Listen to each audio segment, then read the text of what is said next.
My hope with anyone attending my presentation, especially Melanie, is that they walk away with this sense of empowerment that they now can go out and really understand what questions to ask and how to evaluate their portfolio.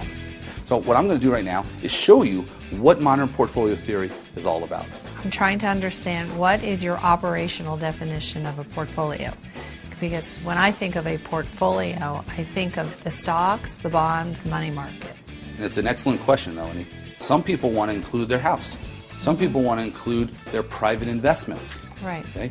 And everyone's going to look at their portfolio and interpret it a little differently. I always considered my portfolio as investments being stocks and bonds and money market.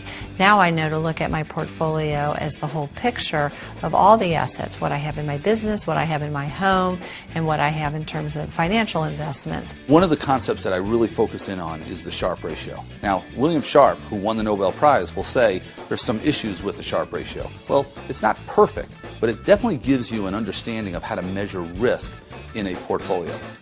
Sharpe is simply taking your historical rate of return and subtracting your risk-free rate of return and dividing it by your standard deviation. So let me go through each component because it's very easy and all that information is available to you.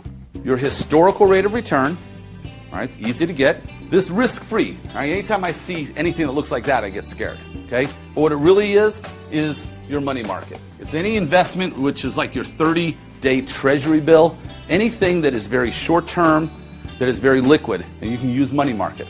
And you want to evaluate it over a 10-year period.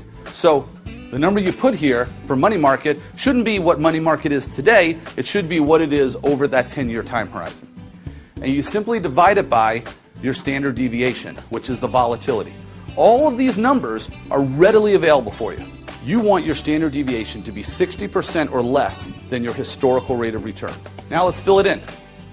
Let's say that this was a rate of return of 10. I'm going to use just some round numbers. I'm not suggesting this is anybody's portfolio. And let's say money market, to keep it easy, was 5. And you had a standard deviation of 15. That would mean that the Sharpe ratio on that particular portfolio was 0.33. Your standard deviation should be 60% or less than your historical rate of return. Your Sharpe ratio, if it's close to 1, that's good. But if you have a Sharpe ratio that's below 0.3, you're taking too much risk for the expected return. And your fees, you want to get them as low as possible. I generally believe that you should not pay more than 50 to 75 basis points to have your money managed.